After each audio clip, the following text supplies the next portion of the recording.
All right, can you hear me now? As they say, hello everyone, welcome, good morning to the morning steam. I was going to try some new equipment that I got, and maybe it's not going to work out. But good morning. Okay, thanks, Londo. Thanks everybody. That's going to put the show back a second here. Uh, got some new equipment. Thought we'd be able to roll with that, but I'm having a little issue with it here. I thought I'd be ready to roll. So thank you everyone for your patience on that. Don't know how this is going to work out now, but we're going to try to get everything square. Appreciate it. And yeah, let me start over with the show. Thank you for your patience. It's time to go live. Good morning and welcome from the sports betting capital of the world, Las Vegas. I'm Ramon Scott. I'm going to preview the action today, certainly today, and see if we just can't get our previews together here. I might need a little second to readjust on this now with that situation. So we'll figure out what I can do with my life there, uh, get moving forward. Thank you for that. Um, who do I have to thank for that? Londo, appreciate it. All right. Good morning to everyone. Jimmy, Dwight, Thomas, and Londo. Tone is here today. Chad, get it together. Uh, nice to have you guys.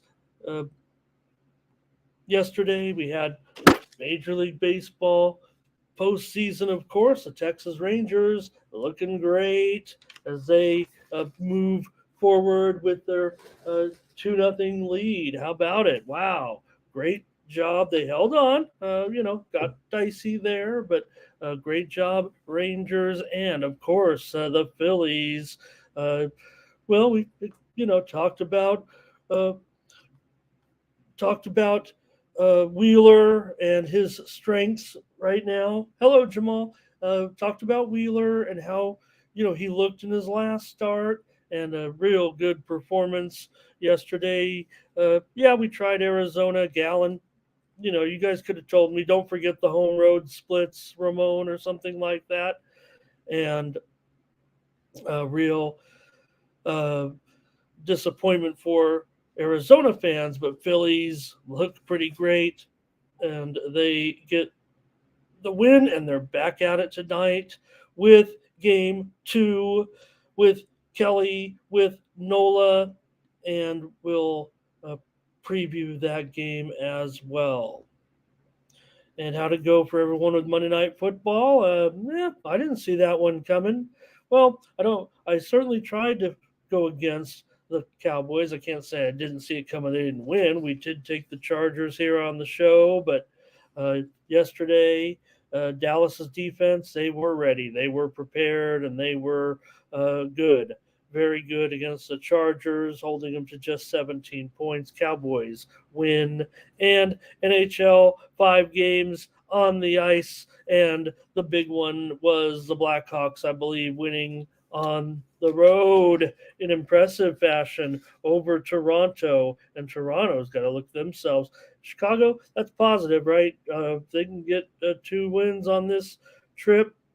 And Chad talking about that NBA Summer League, NBA preseason. We were firing away, weren't we? On some of those games. Yeah, some winners, some losers, NBA preseason. All right, we'll go over to tonyspicks.com. Thank you. We'll try to make sure I got this thing square. That just set me back. I worked all the morning to get that new computer going and ready for the show, and now I'm having to switch to a little temporary backup, but that's all right. We'll get through the show, and we'll just back to the drawing board for tomorrow. So appreciate everyone. Let's take a look at tonyspicks.com and see who did what yesterday on the site.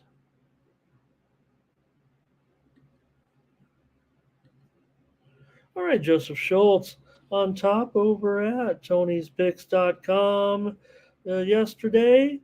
3 wins and 2 losses, but look, oh man, look at those numbers. Plus 550, probably had some prop action on the Monday Night Football game is what it feels like to me. So keep an eye on Joseph Schultz. Big numbers for the day yesterday at plus 550.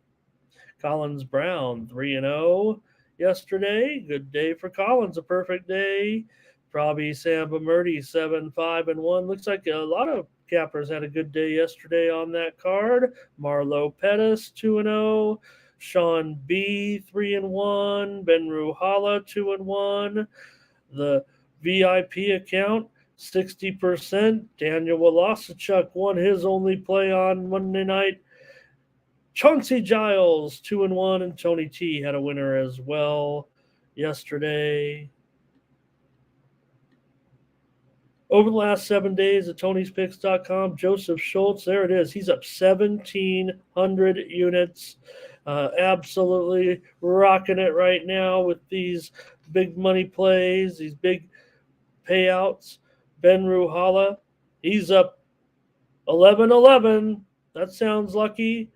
Good job for Ben. He's hitting right there, 60%. Even I can figure that one out. Chauncey Giles up 9 2/3 units over the last 7 days. Probably Samba Murdy. He's ahead 4 1/4 units. And Daniel Walasachuk up over 3.5 units, also at 60%. Last 30 days over at the site, Hollywood Sam up 27.47. I'm up over 25 units over the last 30 days. Ben Ruhala as well, 22 units. And Joseph Schultz, 18 3/4 units ahead here. Chauncey Giles, Nick Lagaretos also in the green over the last 30 days. Head on over to Tony'sPicks.com and pick up our premium picks. These are absolutely our best picks every day here at Tony's Picks. Use the promo code TonyT at checkout to save 20% off all premium pick packages, including mine. Today, we'll have a big hockey card to go over here in just a few minutes. We're going to give you free winners up and down the network today on our live programming. You got myself here with the morning's team. You've got midday plays at 1 Eastern, 10 a.m. Pacific. Mindy Hahn, Tiffany Mance, and, of course, the drive-through with the Pick Dogs crew, Tony T and friends at 6 Eastern, 3 Pacific today on the network. All right, take a look, and we've got 3 packs, 5 packs, 7 packs from our crew ready to roll today. It's Nick Bartini. He's got a 3-pack there, 2 on the ice and 1 in Major League Baseball, the big game. $15 plays from Daniel Walasachuk here today in college football. We got 3 games to look at today. Conference action. We're on a Tuesday, and we've got 3 games to take a peek at. Best bets from Tony T, from Prabhi Samba Murdy, from Bella as well. All right, let's say hi to the crew. Some more coming in. Man, I'm really sad here. I was ready to go on my new equipment, and now what am I going to do? I think we could pull off the show, but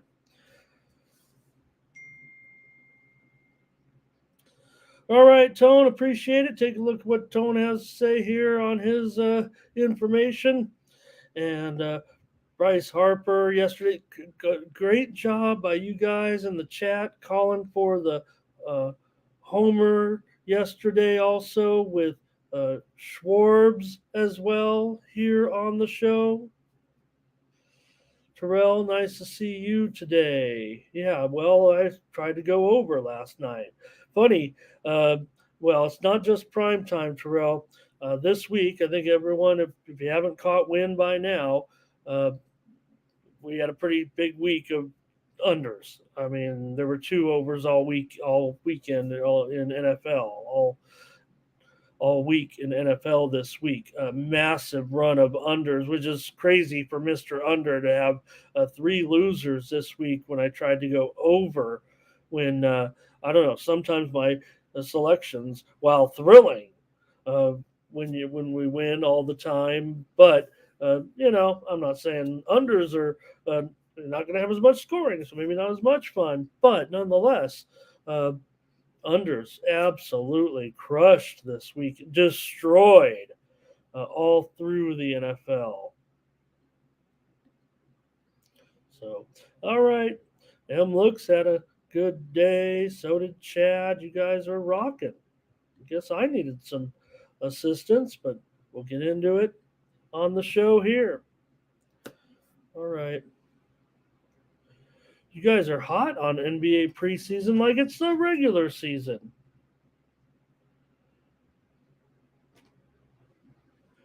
All right, I think I've got everything ready to go here. Maybe we can pull this off.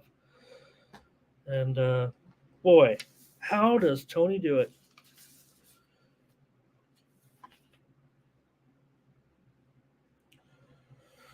And Terrell said, yeah, right, Terrell, they're going to have to, hey, you know what? You're going to have to make, could the NFL, or we're going to have to make some more rule changes, right? They already want to ban the brotherly shove, want to halt the offenses even more all of a sudden. What happened to the old days where we just let everybody cruise down the field on a bunch of penalties? Great job by the Cowboys last night, as we said. All right, let's get into the show, and then I got to get back to work on these. You guys are my number one priority, but I'm trying to get this equipment square and get up and running. We'll preview the games for today and to get into it right away here with Major League Baseball. The Arizona Diamondbacks at the Philadelphia Phillies. Free Major League Baseball pick for Tuesday, October 17th. Merrill Kelly on the mound for the Diamondbacks, going up here against Aaron Nola. Both pitchers in a pretty stellar form right now. Kelly, a 1.44 ERA in his last 4 starts, 2-1 record. Also for the Phillies, Aaron Nola, 2-0 in his last 4 starts with a 1.78 ERA. So both these pitchers in real good form of late. Phillies used that momentum, last night, get the runs early off of Gallen, just one, almost had a picket fence running a little bit in the early innings. Mild comeback by Arizona yesterday. So, for Kelly, 6 1/3 innings in his first playoff start. Pretty good. He's got good numbers against the Phillies as well. For Nola, he's struggled against the Diamondbacks in his career. 5 starts, 7.67 ERA, and a 2-2 record. You look at these pitchers and how they match up against this opposing lineup here today for the Diamondbacks against Aaron Nola. Not a tremendous amount of success. Kettle Marte has taken him deep, but in general, the expected starting lineup, just 14 hits and 53 plate appearances, but the same holds true for the Phillies against Merrill Kelly, where they have just 15 hits and 52 plate appearances. Both teams also 5 extra base hits. Trey Turner, 9 hits and 24 plate appearances off of Kelly.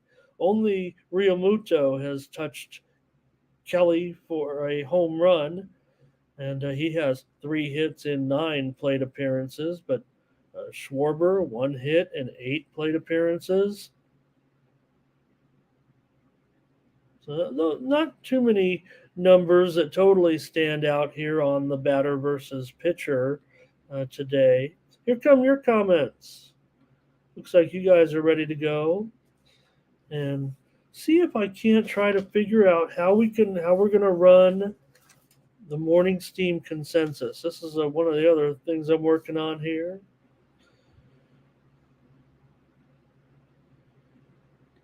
And let's take a look.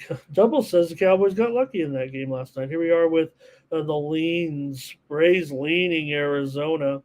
M. Look says take the Phillies any way you can get them. First five, full game, too hot for Arizona. And they're pricing this game like it's a lot like it is one sided. Like this is some regular season game with a good team against a bad team. I mean, the Diamondbacks are no good. Obviously, they're plus $1.40 in a playoff game with a decent pitcher, Merrill Kelly. Wow, man, what is this? I guess are there guys out of the lineup for Arizona? I don't think so. I checked the injury report. Nobody awful is missing. What am I missing in this? I mean, I know I'm a price player, so maybe that's what I'm talking about. But there is no way I'm laying 160 in a playoff game with any team, probably, unless Steve Carlton's pitching or something. I just can't do it. I appreciate what M. Looks is saying. Take the field. They dominated. They looked. Arizona looked uh, stunned from the get go, or maybe Zach Gallen looked like he was on the road. Phillies first five here for Blake. Here's Ray. He wants it over in this one at 7.5. Boy, I don't know. I've got two pitchers who are in pretty good form right now. Darren likes a Nerfy in this one. Londo's got a lean to Arizona. Chad says there's just too much value, and I'm going there. Look, I'll probably take the run line. How gross is it? I wish I didn't have to. Like, screens are all out of whack here now. All of a sudden, with my issue here right at showtime. Oh, minus $1.52 on that run line isn't too comfortable either. I'll probably just have to take Arizona here on the money line. Hey, I want to cash too. And Arizona did make a mild comeback yesterday, so maybe I can squeeze in a little run line here. I'll go plus one run, but on the show, I'll take officially here Arizona. But, I'll have to add a run or so in this one. I just feel like this price is just too high, for a playoff game. This is Major League Baseball. Maybe Nola's going to dominate, like he's $1.60 favorite against Arizona. Maybe Arizona doesn't even deserve to be here. Obviously, if they're plus $1.40 right now, they're obviously not a contending. There's no hope for this team. Londo says it's a plus money spot. Double says take the run line. Yeah, M looks. There's no doubt about it. In you want to win, sometimes just ignore the price. I rarely can do that, especially in an open setting like this where I'm trying to give the best advice possible.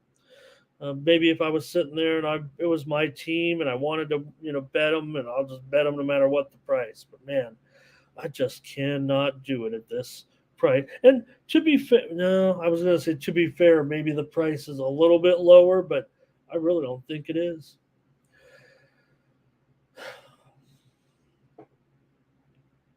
I'm showing a couple of spots right now, even higher than $1.60. So yeah, there's just no way. I mean, I'm on Arizona.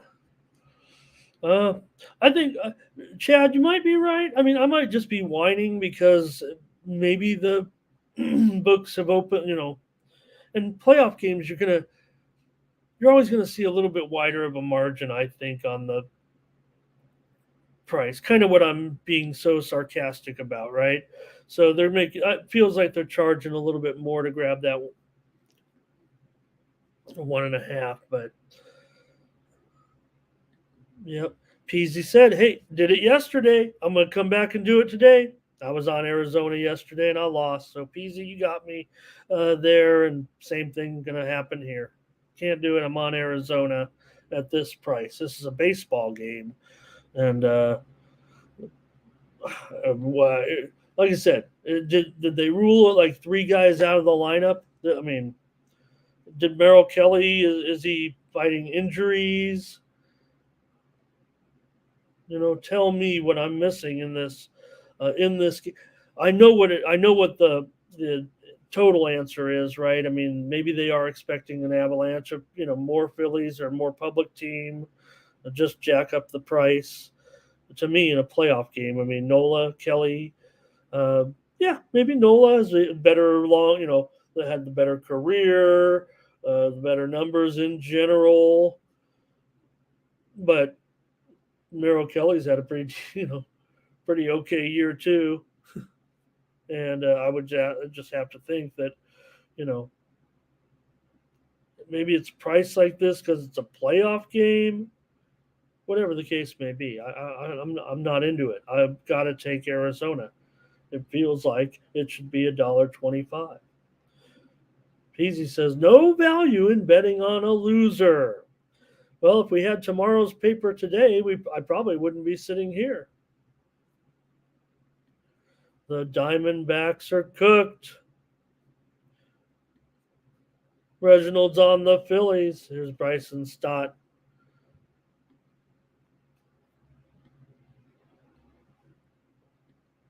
All right. Wando talking about that total here. I'm expecting it to be. I'm expecting the pitching to be a little bit more. Look, I had the uh, under last night and never really had a chance, but it still only finished 5-3, right? So giving out the side here, just a total price play, and I appreciate everyone, especially what Tone is saying. Hey Jimmy, thanks for bringing in. He's got the under in the Phillies game, so I got to do it, Londo. I just can't not do it.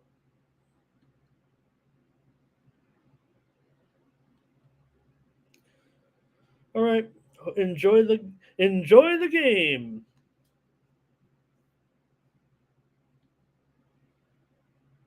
and we'll go next. Uh, let's go to the ice. Unless we got another comment here.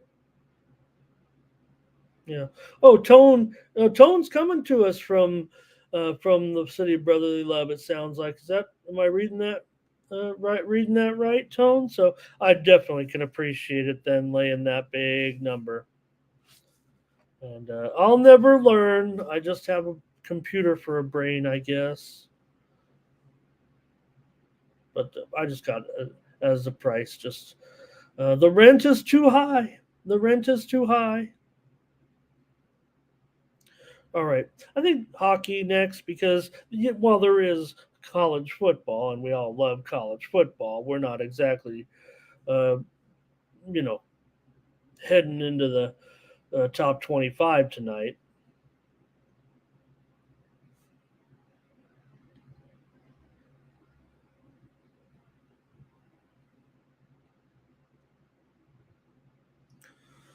So we can get started here with NHL action tonight with Vancouver on the road with Thatcher Demko. Favorite here. Did I read that? Did I read that right? I know I did, but just kind of making fun of the line a little bit.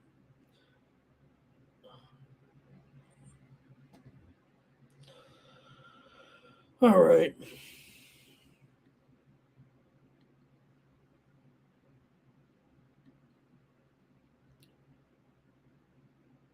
Got the Canucks here with their maybe they're 2-0. Is this a new era in Vancouver? Are we back in the 80s here with the Vancouver Canucks? Look, they finished strong, especially on the road now, dating back to last season. Remember, they were kind of hot on the road late, and uh, they had actually won 7 of their last 9 games on the road, dating back to last season. For Demko, let me just bring up the goalies here.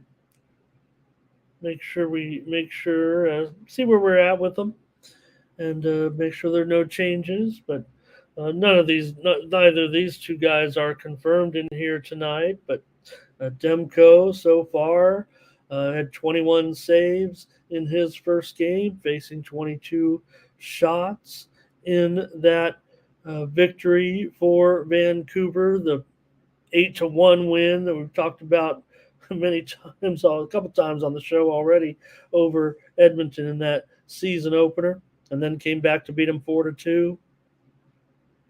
And that has been the 2 victories so far for Vancouver. For Philadelphia, they won at Columbus 4-2, and then lost at Ottawa 5-2.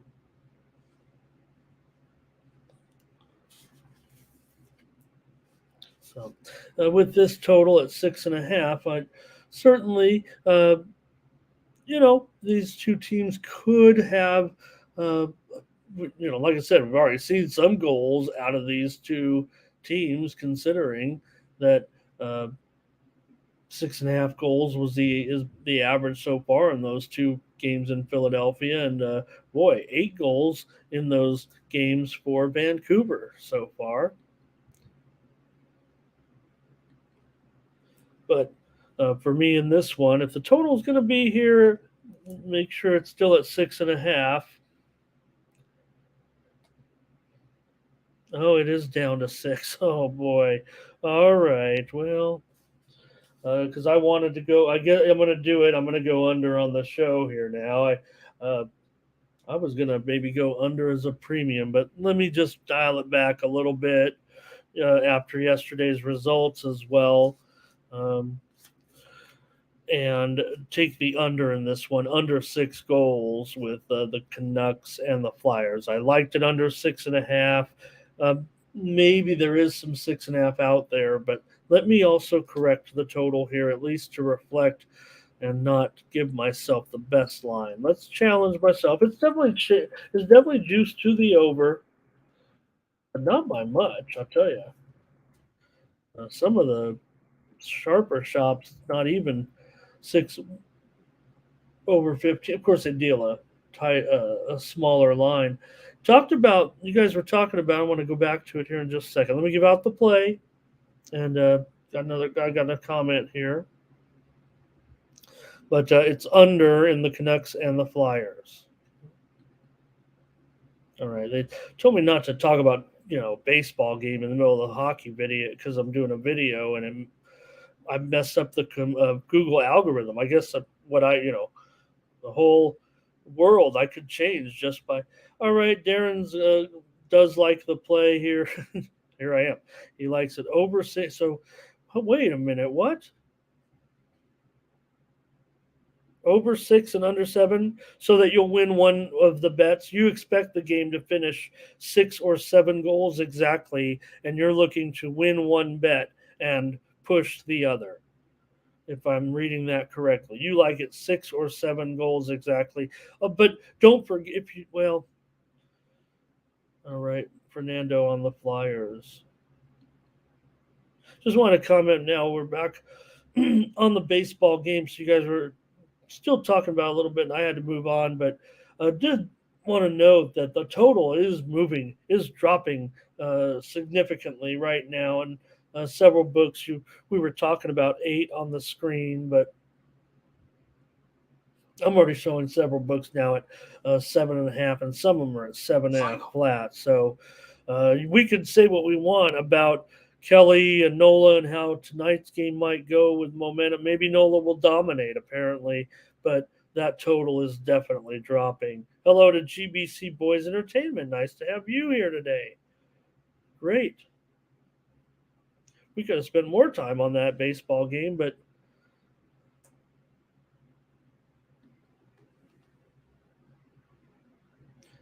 The Minnesota Wild will take on the Montreal Canadiens tonight in Montreal. And in this one, you have the Wild on the road, $1.40 or so here. The total is also a dropper. Call it 6 over 15 now. Have they not been, well, maybe, I don't know. The first few nights, there were some overs, but we're starting to get to some unders now. And maybe the books are catching up to that a little bit. This one with the Wild and the I don't have the Canadiens goalie up there, but I'm expecting it to be Jake Allen. So let's put it as such. While I take off there. Okay, there we go.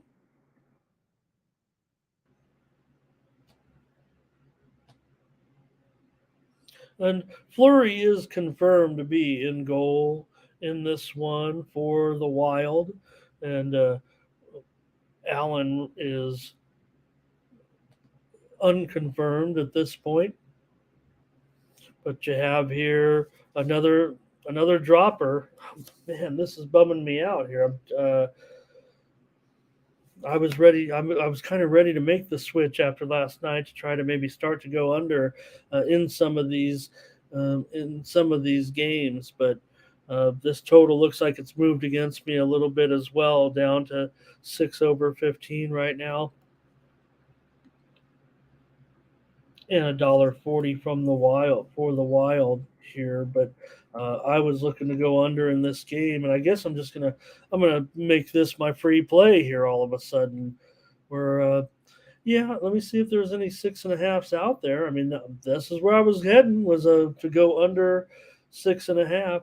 Well, Circa's still hanging a 6.5, but the Vegas books are still hanging 6.5. But it looks like the major U.S. books moving down to 6. So I'm just going to come in under a 6 here.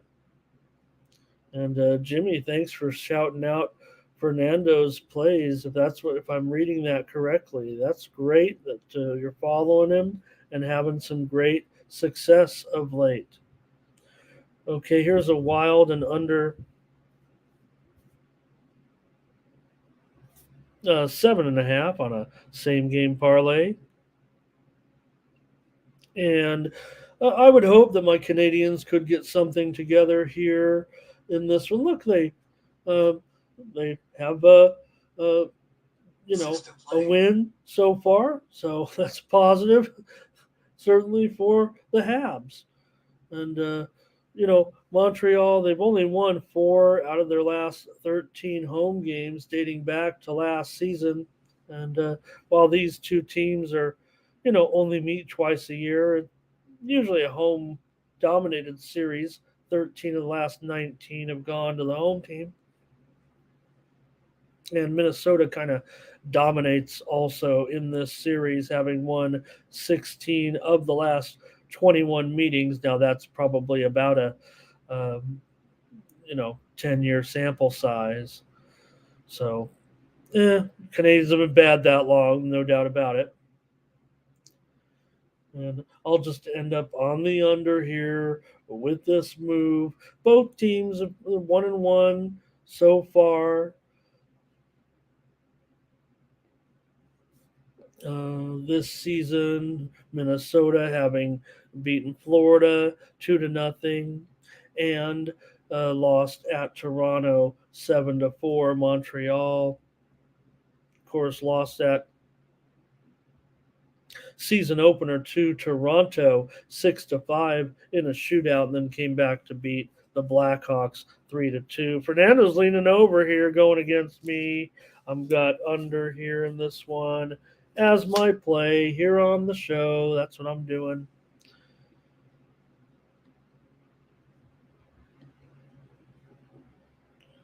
The Arizona Coyotes take on the New York Islanders.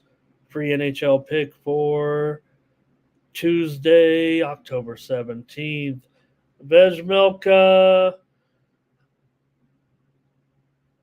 going up here, looks like against Sorokin. Vejmelka is the confirmed goalie, and Sorokin not yet, but Vejmelka, he's the one that got the win for the Coyotes, and uh, in that uh, first game, and for Sorokin, he has a win as well under his belt, having just allowed 2 goals so far.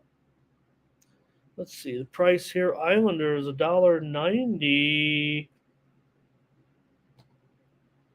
in this one, and the total currently 6 under 25. We're seeing a little bit of a move here to the under this morning. Looks like at least 10 cents since I've entered in these lines.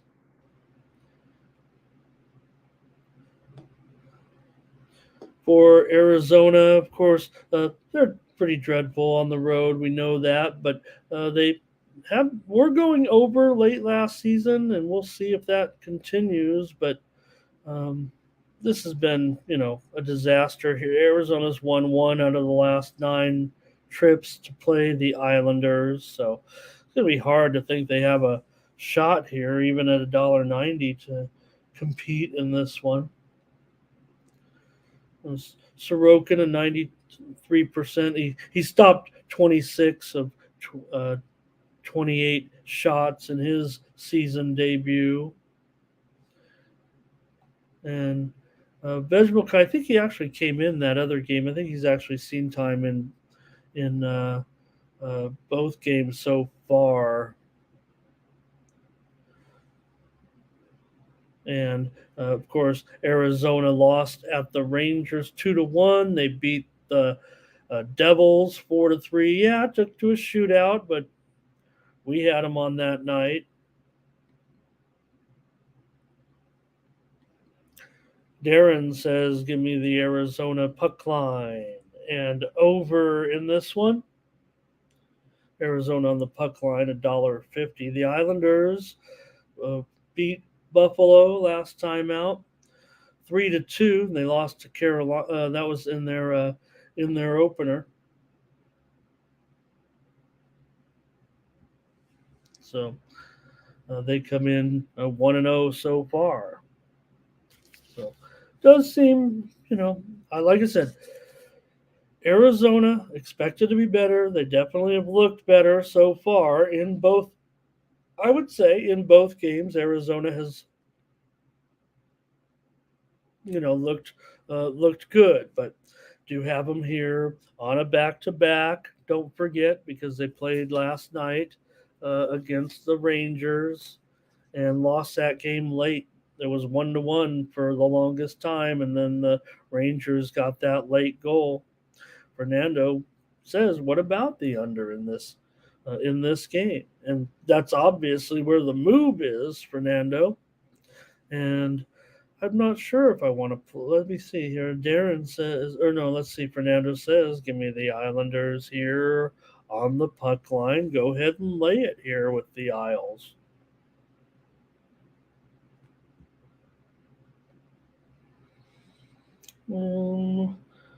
Yeah, what did we say? Arizona's +1.5, minus $1.50. Islanders, of course, minus 1.5 at +130.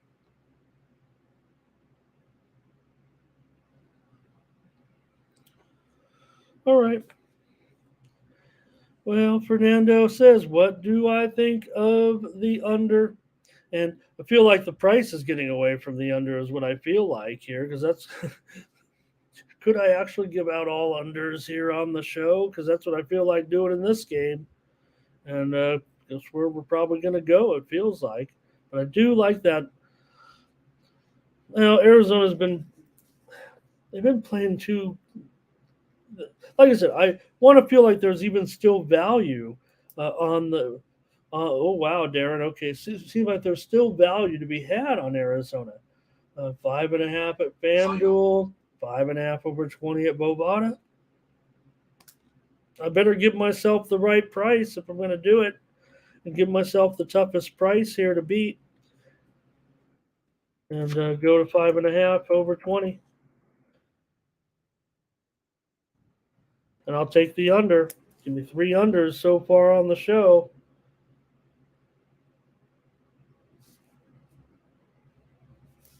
Now that one probably wasn't necessarily going to be qualifying for an under. Like I said, I wasn't even necessarily talking it up too much, but that was, my initial consideration. Now there's no chance for me on a premium, I would think, in this one to do that. Final.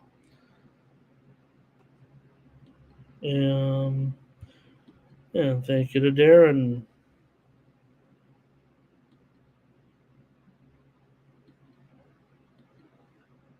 All right. Tampa Bay Lightning at Buffalo Sabres. Free NHL pick. This one's for Tuesday, October 17th. Lightning here on the road against the Sabres. And look at that total. Now, that one's not looking like the other ones. Some of these aren't like the others, is what it feels like. Buffalo coming in 0-2 so far, including a loss at home. And Tampa Bay's lost a couple of road games so far. We're expected to have Jonas Johansson in there today in goal. How about that? Now, Tampa, we'll see if, let me see here. Final. Of course, the losses were at Detroit 6-4, at Ottawa 5-2. You don't necessarily, expect to see, I don't know, back-to-back losses. Here we are, third road game. Look, they won the game at home against Nashville 5-3 as part of their 1-2 start so far. And they got a couple of overs so far this season. Buffalo, let me see, 115.7 under 30. 7 is kind of a number where not every book will go all the way up to 7, but well, here it is. I think all the books are pretty much sitting at 7. Yep. And Buffalo, the slight favorite, certainly.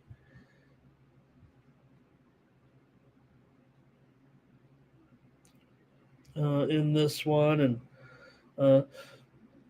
both teams, kind of producing a lot of goals. I mean, it seems appropriate. I knew I couldn't get 6.5, and I'm not going to put it on the screen at 6.5. But Darren says maybe go under here in this one, and leaning to Tampa on the road.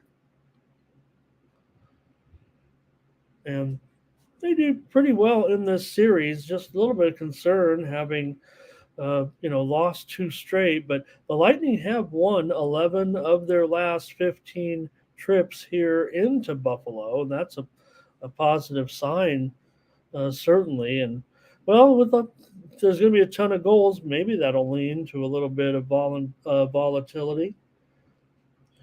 Johansson has just an 89% save percentage so far. And Levy is at 88%. So maybe these guys will be giving up the goals here. Buffalo's has a couple of unders so far, but feels like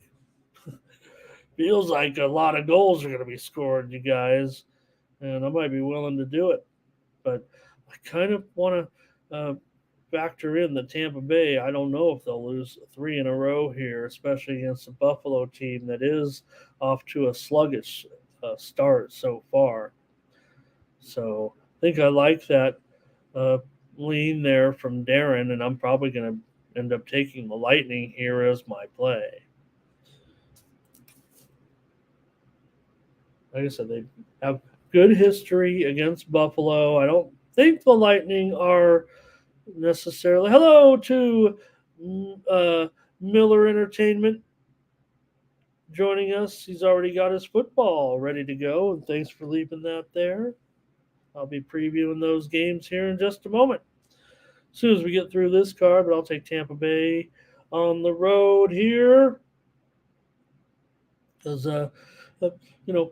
we'll see, but I know that they definitely have done well. Like I said, done well in this series, no doubt about it. And Oh, Tampa Bay right now they are giving up a ton of shots, but let's just dial it back a little bit here, a couple games into the season, and see what happens. Give me the Lightning in this one, and I know Darren's saying lean the under there, but feels like this one's going to be a little wacko.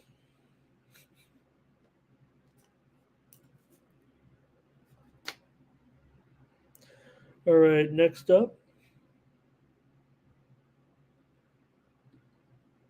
Darren leaves his comment there.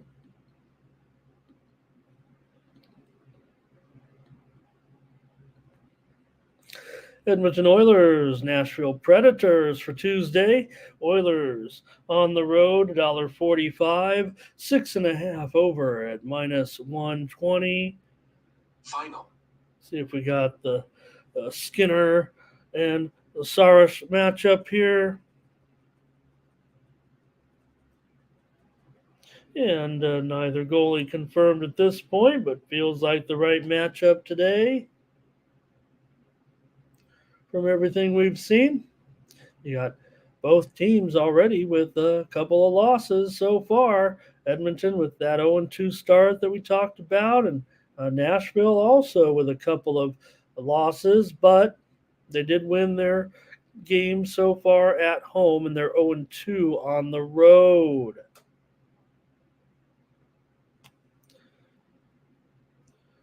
Final. It was for Nashville a 3-0 victory at home. I'm sorry, at home against Seattle. The losses were at Tampa Bay 5-3 and at Boston 3-2. Of course, it was Edmonton, like I said, with that road victory. That road defeat, of course, they're 0-2. I mentioned the two games against Vancouver, the home and home.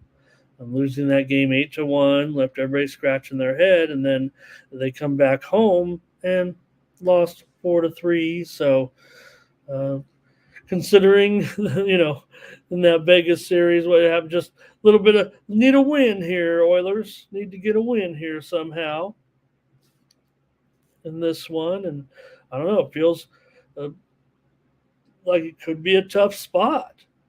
I know the Oilers should be decent here, and you don't think they'll lose 3 in a row, but pressure is going to be on here, and they're favored on the road against a Nashville team that, well, let's just face it, the Oilers have dominated the Predators. I don't know if that part is factored into the line. Maybe it is.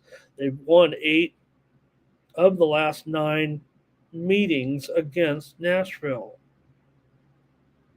And, Nashville, when they're a dog, they play low scoring games. Final. And, they play low scoring games in general, feels like to me. Now, Edmonton, certainly you can, what you sometimes do is throw out that big score a little bit. Yeah, they lost, but you don't count them for 8 goals. It just was a bad night. If you lose 8-7, you count the 8 goals. If you lose 8-1, it's like losing 5-1. Now, you don't want to mess up your number, your numbers, your ratings too much when the team's giving up and all that. This is a home dominated series, but Edmonton needs a win, obviously, after this slow start. And I don't know, data points here at this point for totals. I mean, I want to, stay involved in the totals as much as I can because that's my specialty. But we're riding now just an even streak so far after last night. So. All right. Now, for me, it does feel like under is a call for me here with Nashville being at home. I mean, that's usually what happens with Nashville games of late. It feels like, Edmonton and the overs, I get it so far. But Darren said he likes betting Nashville unders, and I do too. And, they've already had a couple of them. So let's do it, Darren. You and I. Maybe that's our consensus. Let's take the under here with Edmonton and Nashville. And he says the value is on Nashville, and I agree. I mean, home dog. I don't want to downgrade Nashville too far. When they can, they really can be okay in home situations. But like I said, that's a dominating series now. Granted, given they don't play as frequently, but 8-1 Edmonton in the last 9.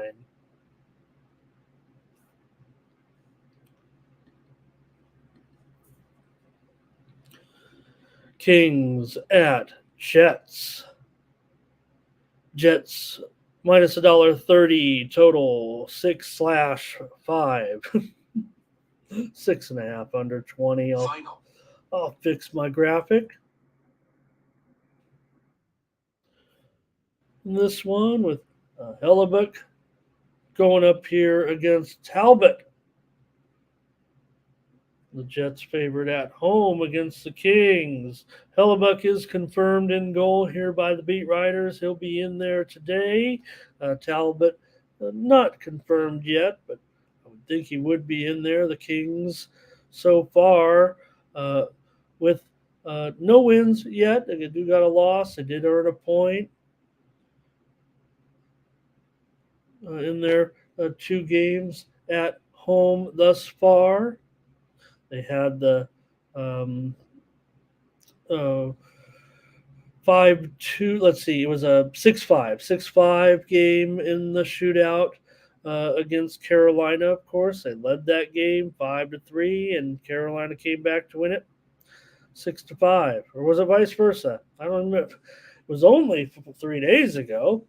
6-5. Carolina got the win. The Kings also lost at home to Colorado. So a little bit of rough start for my Kings, and feels a little bit uncomfortable here going on the road to play, an Edmonton team that, when these 2 teams get together, not many goals are scored. These are, 2 teams that, that square off semi-frequently. Steam play. And I don't know. Guess you can tell where I'm kind of going. I mean, first of all, remember Winnipeg last year? They were all about the unders, right? I mean, they were clicking unders at a 2-1 pace all season long. It seemed like, and usually in games just like this, where they're favored to win. Oh, but Darren said, he meant over. But no, Darren, Winnipeg last 61 games dating back to last season, 19, 39 unders, 18 overs, and 4 pushes. That's a pretty strong trend. We'll see if things are changing a little bit, but so far, I mean, you look at Edmonton's Winnipeg's first 2 games of the season. Yeah, high scoring with the 5-3 loss at Calgary. They beat Florida 6-4, but I'm going under with the Kings and the Jets. I've got 5 unders so far, and let me see. Is this still the total 6.5 under? I want to make sure I'm not getting ahead of these 6.5 under 25. So this one's moving under as well, and I don't know. Maybe if I don't start out with a blanket strategy, it just kind of works that way. But I've got another under here tonight. I don't know if some of the numbers kind of thrown things off a little bit higher where I feel like the value is on the under. Remember, I've got multiple sets of numbers, but I'm handicapping by hand. Believe me. I'm looking at those numbers and I'm making the decision. I'm making the final decisions here. Okay, no computer, no AI is gonna make the call for me when it comes to making the final decision. The final decision here is I'm going under in the Kings game against the Jets. And maybe I just gave out my premium in that game, but it's a big card today with the 9 games. So we'll have plenty of opportunity. Steam play.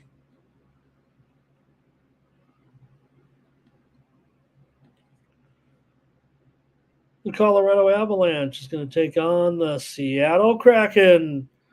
Gurdjieff going up against Grubauer here in this one. I'm showing the Avalanche here $1.50. And the total, 6.5 under minus $1.25.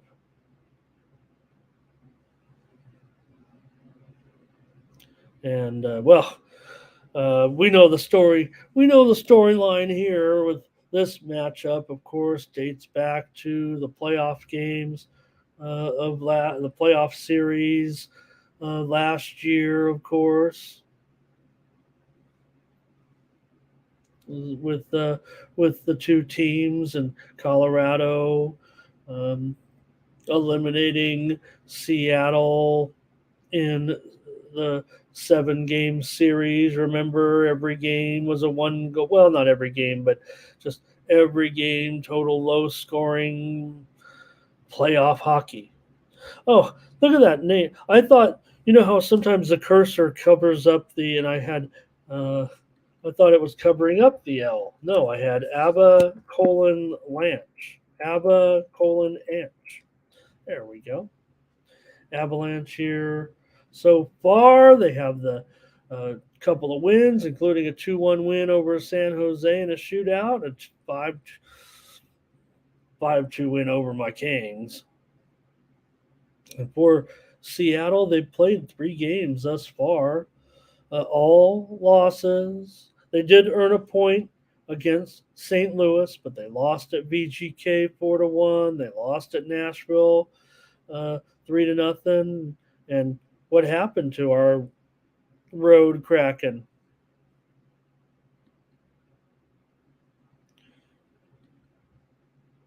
Fernando wants to go over, it looks like, in this one at 6.5. But Darren says, give me Colorado and under. And, I know we got a little conflict there in the chat, but I don't know if I can pass, given maybe these two will just throw out the strategy sheets and whatnot, but 10 of the last 11 meetings between these two teams have gone under. And boy, this is looking pretty gross here today. I'm taking another under on the show, and I have just taken 6 unders in 7 games so far.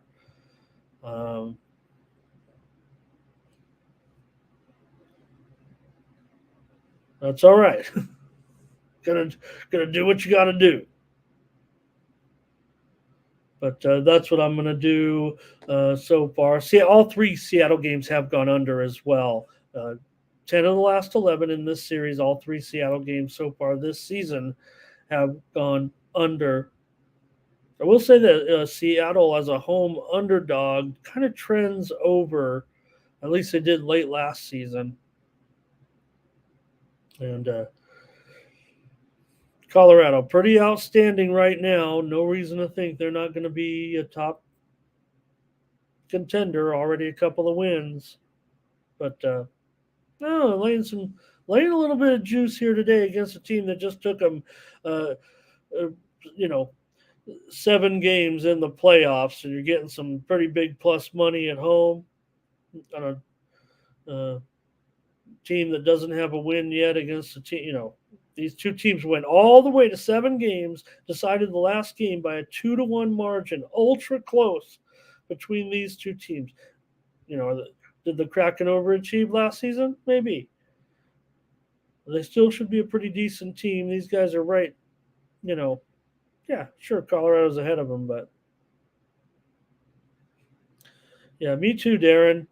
And don't want to come on here and just say take all the unders. That would be too easy. Plus, the other game that I mentioned was kind of leaning to the over.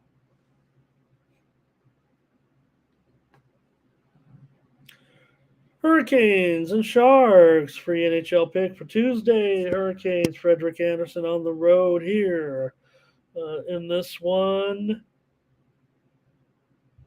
And the Hurricanes, a massive favorite here, obviously, against the Sharks. But, hey, it hasn't been all a disaster for the Sharks. They did earn a point already at home, remember, in the 2-1 loss against Colorado. Play.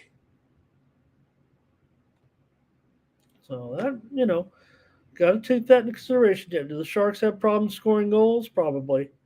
So, it looks like the same Sharks as last year pretty much so far. They just have 2 goals. Now, granted, they did play, BGK in Colorado, and now they've got to play Carolina, another, good team. Despite Carolina losing that game. Like I said, we were on Anaheim. We gave out Anaheim in that game, and they lost. But don't see it happening today. I think they bounce back from it. I think this Carolina team is very, very sharp. I'm going to take a puck line here on the show. I love those puck lines on the show. What we need is my old partner back and do a bunch of puck lines, and I'll do another one here with Frederick Anderson on the road.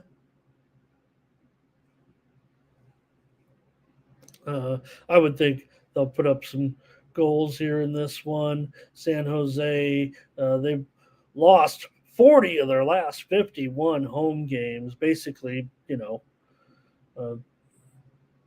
20% winning percentage over the last season and a half or so, season and a quarter at home. And for whatever reason, Carolina has had good success against when they've come out for these games. And they've just been terrific. Big, big price here. But I'm, it kind of feels like to me because the Hurricanes lost that game to Anaheim that they'll experience about the bounce back and get the victory is what it feels like.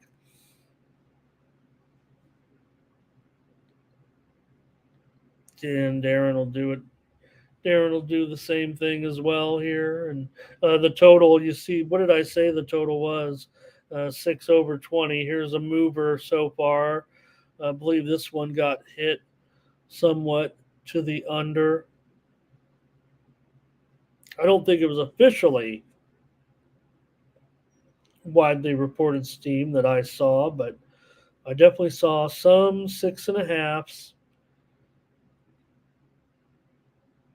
And we're down to 6. So, all right. These two teams, don't meet that frequently, but every time, the 10 of the last 13 meetings between the two teams in San Jose have gone over 10 of the last 13. And a lot of times, even though those are wide sample sizes, over a half a dozen years, sometimes it does have a little bit to do with the way the travel's set up or the way that, patterns a little bit here. Because a lot of times you do make those same trips. That's why we said that it was kind of a spot where they could get caught in a spot at Anaheim the next night on the back-to-back. But I'll take Carolina here to win this one and win it big.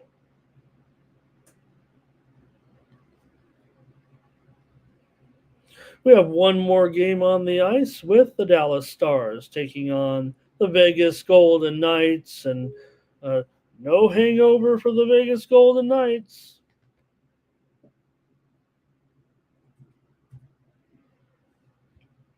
They're off to a 3-0 start, including a couple of home victories. Dallas won their game on the road. They'll have Odinger here going up against Aiden Hill. Neither goalie confirmed just yet. And well, when these two teams meet, it's been kind of rugged. Certainly, there's been some low-scoring games when Dallas beats up with Vegas, and of course they had their playoff series as well. Remember last season? Now they only went 6 games, and remember the blowout, 6-0 in that final game for Vegas. But remember, 3 of the games went overtime, including 2 of the games here in Vegas. And I don't know, a little bit of a cheap number for a team that's coming in 3-0 so far. Looks like Darren's on the under in this one.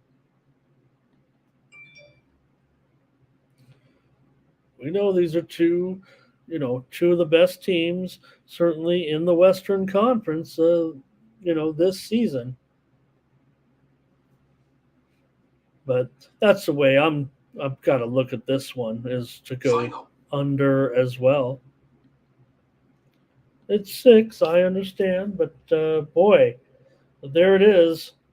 Final tally on the show: 7 unders on the show today. Final. As I will take the under in this one with undefeated Vegas. Team play. Teams have combined; all 4 games have gone under so far. Let me see. Any 5.5s out there? It feels like it might go to 5. Yeah, there is. I'm showing one offshore book already hitting it down to 5.5. So maybe I should just give myself the worst line possible just in case. If you guys get a 6, you can do it. I'll just switch it to 5.5 over 20. I'll take the under with the Stars and the Golden Knights as my play here today. Team play. Good luck in hockey tonight, everybody. Enjoy the card. Do hockey. Hey, we got a good sports card tonight. We got 9 on the ice. We've got 3 college football. We've got the baseball game.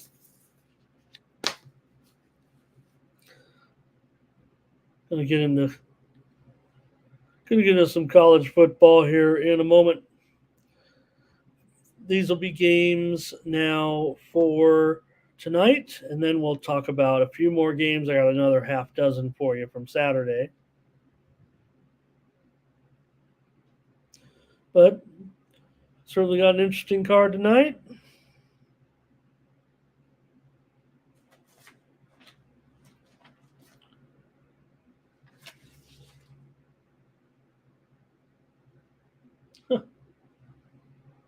Boy, all right. Let's get into it. Middle Tennessee State and Liberty. College football for Tuesday.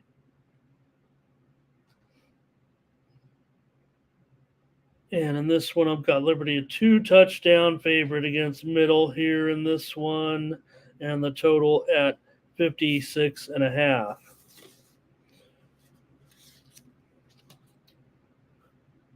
Yeah, well, we could call it 57 even.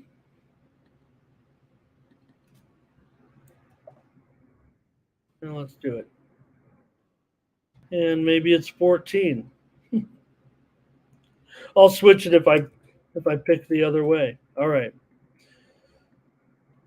Here we go in this one now with Liberty.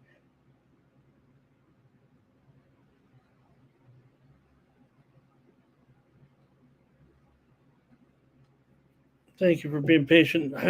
Now that I had to switch my computers around again on the last second. I was all ready to go. Well, we already got a play from Darren, so I guess we can just wrap it up. He'll take 15 points tonight with Middle. So Middle Tennessee's off to a pretty rugged start, certainly with a 2-5 record, 1-5 against 1A teams, and they're only win against 1A competition was last week against Louisiana Tech, and they beat them 31-23. Middle Tennessee has been a team that thrived on turnovers over the last couple of seasons, but the variance has run out. And a team that was plus a dozen turnovers each of the last 2 seasons are already down to they're -5, but they're giving up some big time yardage as well, and you're going up against a team like Liberty.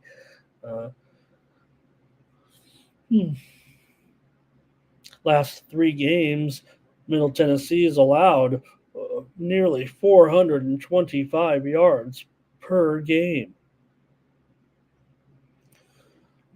And they given up 36.5 points in their games against 1A competition. Now for Liberty, we know, that they have a pretty strong offense. The fun thing about Liberty is, though, that they're running the ball pretty good.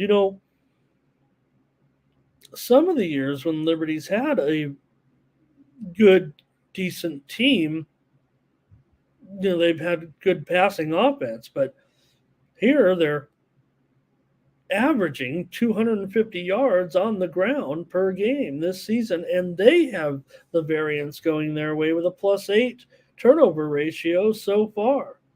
Now remember, Liberty has the former Coastal Carolina coach, so he's kind of fit right in with the whole thing here, and I don't know, it just feels like Liberty's in a real good situation. Now these 2 teams meet 2 years ago, and Middle crushed them. They crushed them by 28 points. Liberty crushed them, and they were a 19.5 point favorite. Liberty won 41-13. And I expect Liberty to have a pretty successful night here, I would think.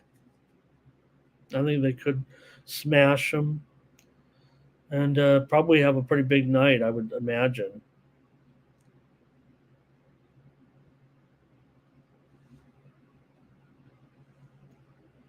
So I'm going to look Liberty 6-0 right now, trying to go to 7-0. They have Middle that has not been able to win a game yet on the road. So I guess I'm going to just lay the points here with Liberty, and I don't know. I'm not sure that if they can slow down this offense necessarily here coming in. I mean, yeah, and you have a quarterback too, but look, Middle Tennessee throws the ball maybe a little bit more successfully even than Liberty, at least for the amount of yards they have put up. Middle is averaging 7.1 yards per attempt. Liberty averages 10 yards per attempt. I'm not comparing there as far as being better than them, but I'm just saying that Tom's here on Liberty as well. I'm gonna take Liberty, and I don't feel too bad about down to 14 points. That's an important number.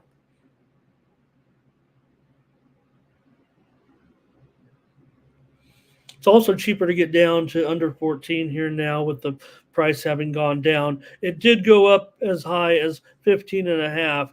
The look ahead before last week's games was Liberty -12, but this has been such a good run right now for Liberty. They do go under at home quite often, but feels to me like it could, it may end up more on the high side. I'm just going to take Liberty here on a roll. Not only 6-0, but 5-1 against the spread, 3-0 at home. And Terrell's been watching too much Middle. Ray says take Liberty as well to roll. So maybe, we don't have a consensus here. We've got to figure out how we're going to do that. All right, let's just take Liberty to win here, to win and cover. And that total at 57 now, that's as high as the total's been. I saw it go down initially from 56 and a half down to 55, but back up to 57 right now. So we'll take Liberty as the play here tonight.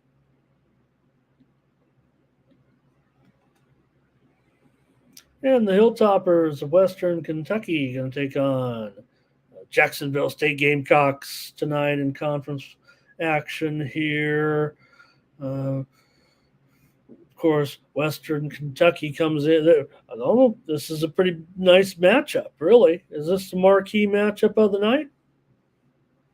Got Western Kentucky coming in with a 4-2 record, and Jacksonville State 5-1. And what a splash Jacksonville State has made here. Yeah, the schedule a little bit easy, but hey, you're going to play some of the similar teams that you are, and they're 5-1 for a reason. So it's been a real good start here for Jacksonville State as a 1A team. And I said 5-1. They're 5-2, but right, yeah, 5-2, 4-2-1 against the spread. So there we go. Make sure I get that right. What was that other game I'm forgetting about way back? Oh, yeah. Okay.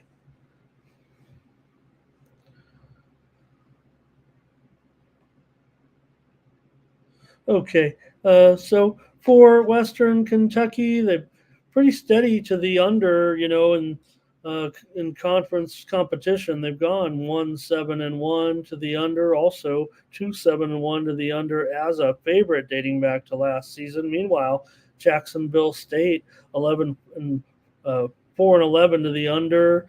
Their stats are a little bit misleading because of the line games are a little bit stretched out more because of their status over the last couple of years. But those 1AA games do get graded, and with their defense and everything. Well, I say their defense. I mean, we're still dealing with a total of 60. We're up against Western Kentucky here, and we know that Western Kentucky has had some pretty standout success. And will that translate here when you're going up against a pretty solid offense like Western Kentucky in their passing game with Reed at quarterback, 1,600 yards so far this year. And Jacksonville State kind of had two guys behind center for the most part. So if you guys making any picks here, Reginald Luker, he says he's going to take the Gamecocks here, but Darren's going to take WKU and an under. Looks like Thomas might be going over in this one.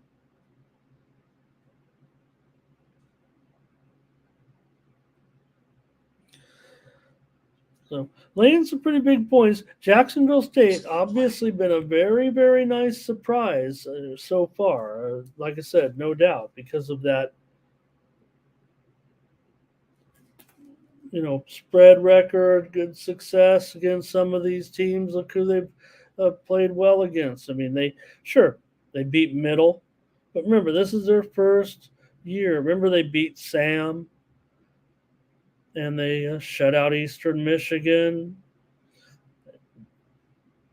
They walloped East Tennessee, and they beat UTEP. So this has been a great, great run here for Jacksonville State. And Westbrook says that Smothers can be so frustrating at times, and that's why you don't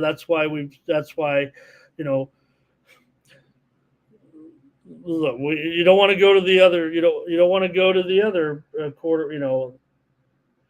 the other quarterback, right? As he was under 50%. Did he get hurt? I'm trying to think, or was it just ineffectiveness? That's where I might need. That's where I might need uh, Terrell to fill me in on that. After all, it's his team. All right. Well, I better make the call on this one then, because look, I know a lot of people might be on Western Kentucky. I want to try to give Jacksonville State a chance here, but I think it's going to be. I'm going to make an undercall here and think that Jacksonville State, like this defense, you know, look, they're allowing 20 points a game. I know they've had a weak schedule. I know Western Kentucky has that. Reed has 14 touchdowns and 3 interceptions so far this season. And Western Kentucky, they're taking the ball away again. So impressive. And 2-0 in Conference USA so far. But I just feel like Rodriguez has it going a little bit with Jacksonville State. This has been real fun. And Jacksonville State has pretty positive better turnover ratio than Western Kentucky, actually. They're a plus 10 on the turnover ratio, and Western Kentucky is just plus 8. I say just. I mean, those are great numbers so far. And Conference USA so far, the favorites have been the road favorites have been pretty good, 4-1 in 5 games so far for Conference USA road favorites. But Jacksonville State here, one of the problems in this whole situation for them is the fact that and you guys talked about it. Reginald talked about it. Is that the passing has been pretty bad. In fact, Jacksonville State is under 50% as a team, right? Terrell says there'll be some defense here and keep Western Kentucky down. Well, I like that then. Okay, let's do it. Ray says give me WKU, however, and I'll take the under in this one. Is it still 60? I think it is. 7.5 and 60. Give me the under tonight. Western Kentucky and Jacksonville State.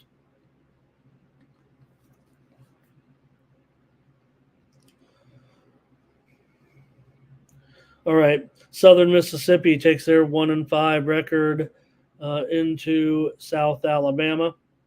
South Alabama comes in 3-3. They did have that big surprise win over Oklahoma State, remember, but then they lost to Central Michigan as 16-point home favorites. I mean, then they crushed Oklahoma State. So don't know what's going on too much here with the Jags. They've got some decent defense against, poor. They held Oklahoma State to just 7 points, but in their 3 wins, their defense was great. In the 3 losses, they averaged allowing 34 points.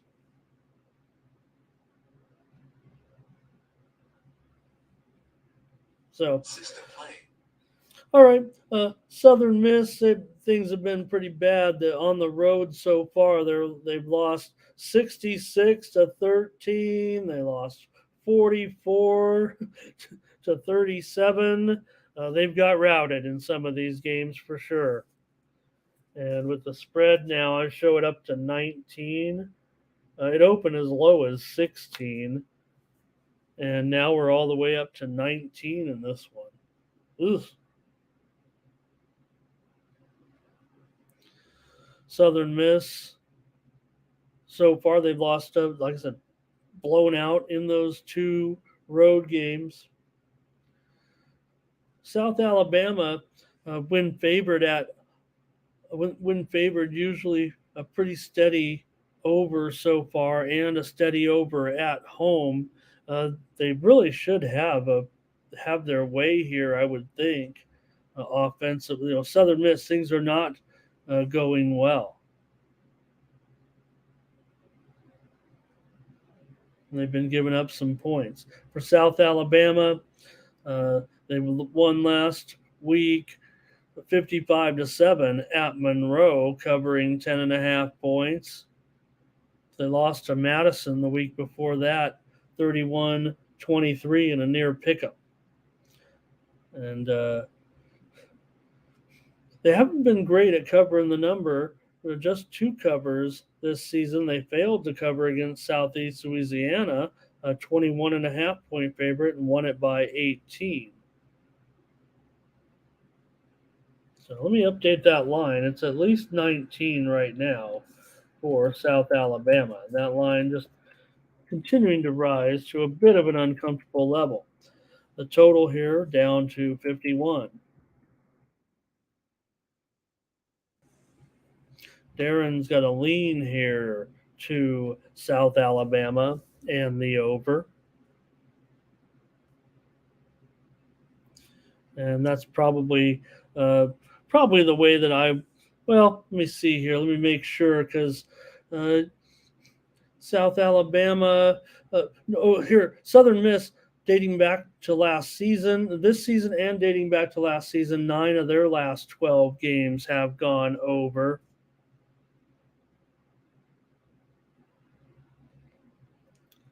And so far, these 2 teams have combined to go over in 8 of the 12 games. So that's where I'm going to go with this one. I know that that does, I'm going to take the over here. I got an over, first one on the show. How about that? After 8 unders, I've got an over tonight with Southern Mississippi and South Alabama. All right. Final. Well, that sounds like a winner. Thanks, you guys, for joining me. I'm going to do some more football videos right now for college football. Saturday, a half a dozen more games. But if any of you got to take off, the videos up there from the games, appreciate you very much. But we're going to preview just 6 more games real quick for Saturday's action, get on the record here with some of these games. And then I got to get to work on my computer setup here. All right.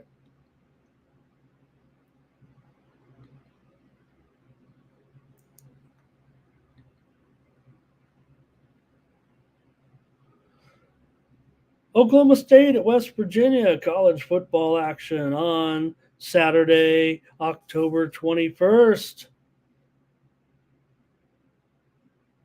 Got the Cowboys on the road here, and the Mountaineers, both teams coming in with a 4-2 record in this one. Total open 52.5 and moved down to as low as 49, but it's since bounced back up to 50 here.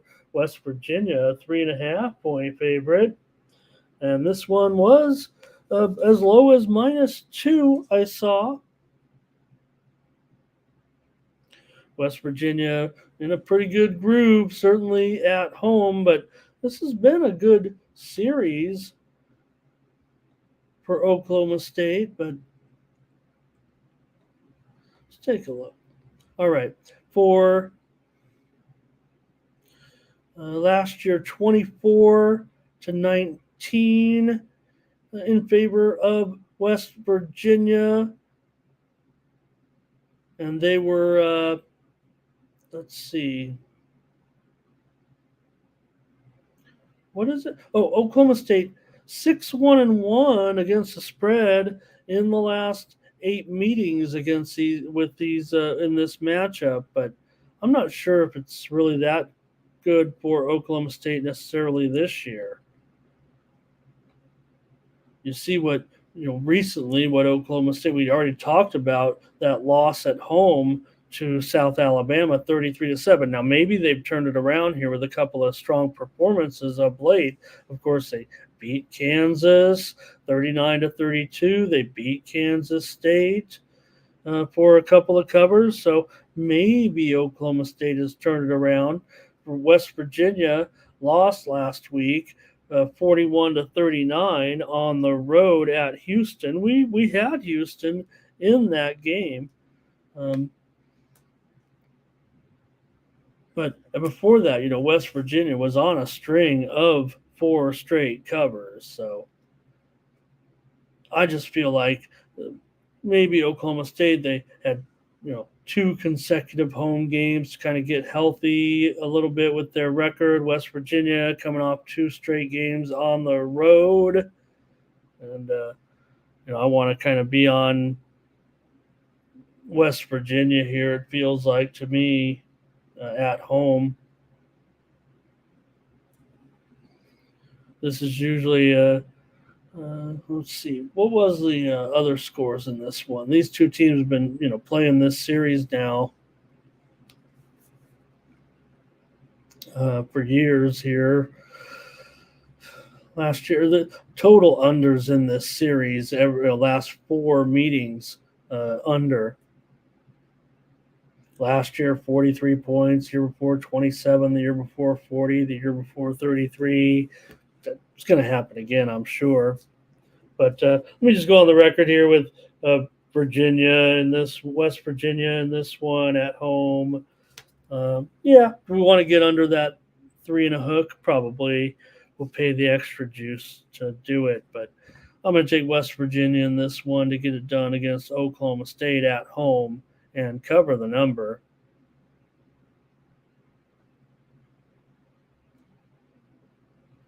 West Virginia 15-5-1 against the spread in their last 21 home games.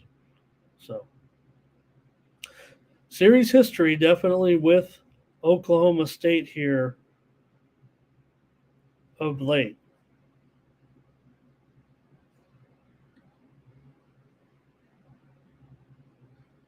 The Wisconsin Badgers going to take on the Illinois Fighting Illini, and Wisconsin on the road here, favored by 2.5.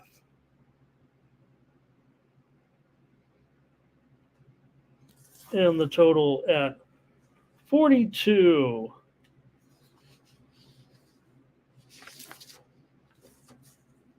In this one, Wisconsin opened at -2 or so, was bet up to 3.5, then to 4, then here came the action on Illinois. So it kind of looks sharp to a certain extent, because it definitely seems like there's some significant action here on the Illini, which I don't know, might catch some people by surprise, considering where these, you've got Wisconsin here, right? And yeah, has there been some issues for Illinois so far at 3 and 4?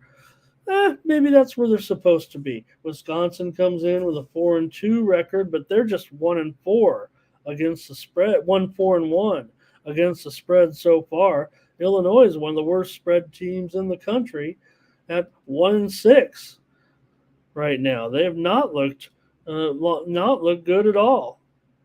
But they're probably live here, is what it feels like to me.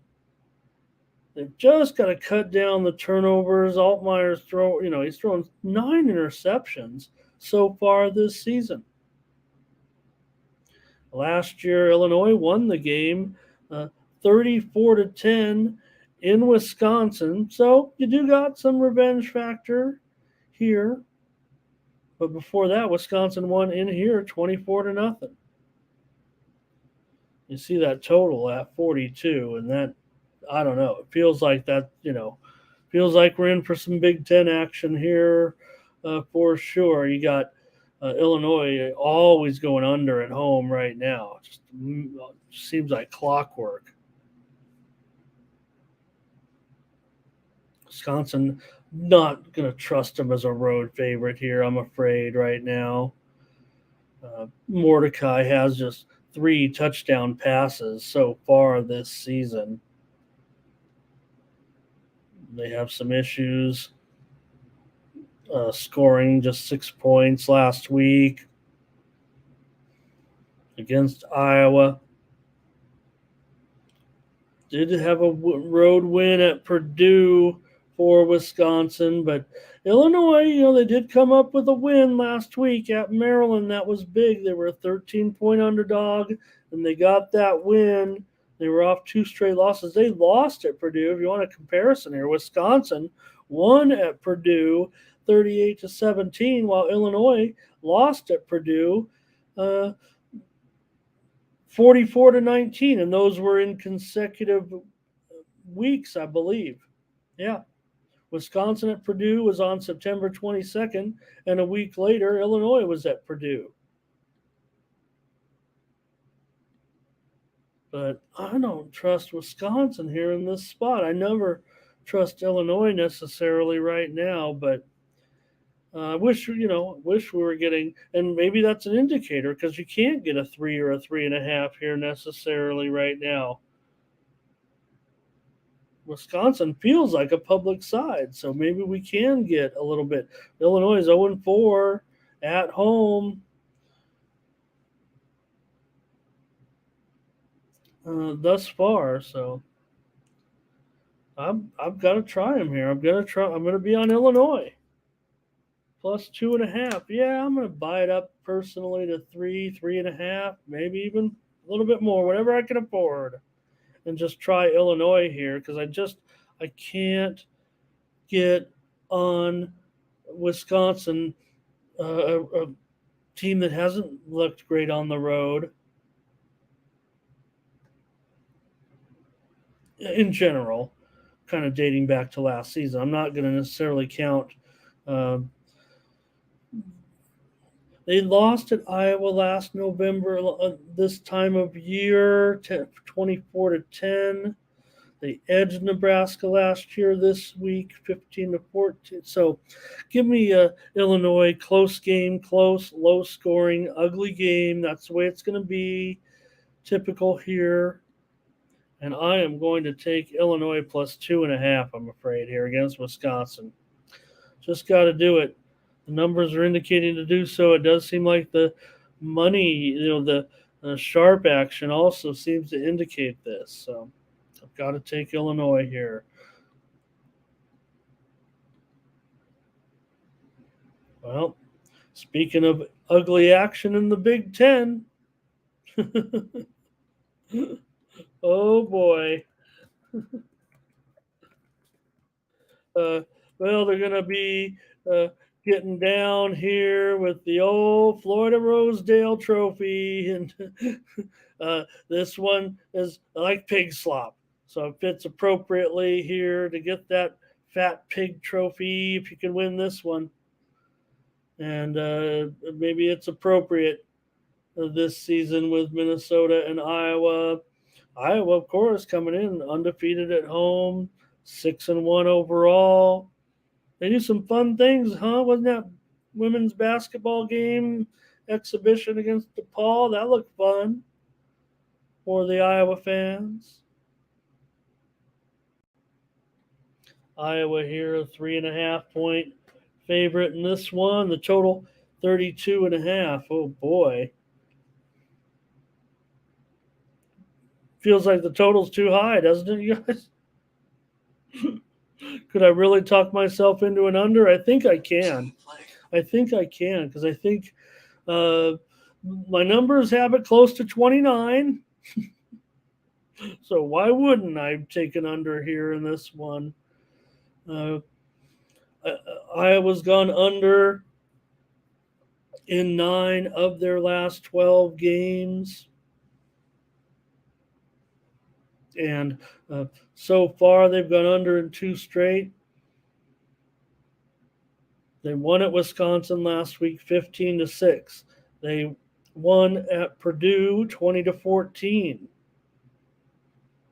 And it hasn't been all under city necessarily this season for Minnesota. They're 3-3, but I've got to think under here against Iowa on the road.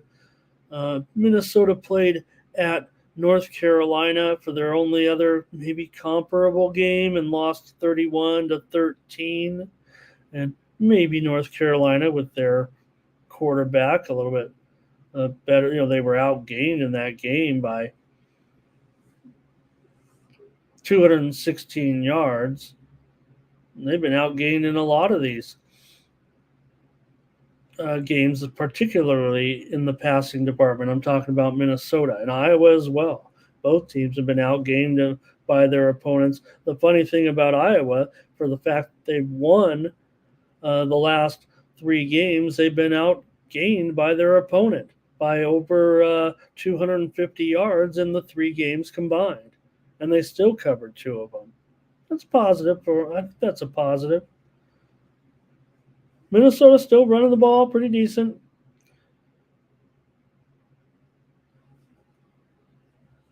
Iowa here opened as 5.5. They did get a 6 earlier, but now it's all the way down to 3.5. And well, there was some steam that came in on Minnesota. Not just now. That wasn't that steam you just heard. I'm talking about in general. Some widely reported steam had already come in on Minnesota. So I'm going to take the under here. Another under for me at 32.5. Nothing I can do. I mean, the look ahead was 36.5, but that was never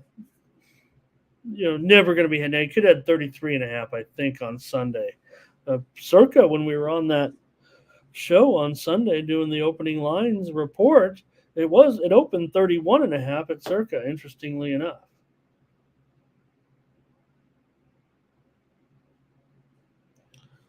So, if anything, maybe there is a tiny bit of value here.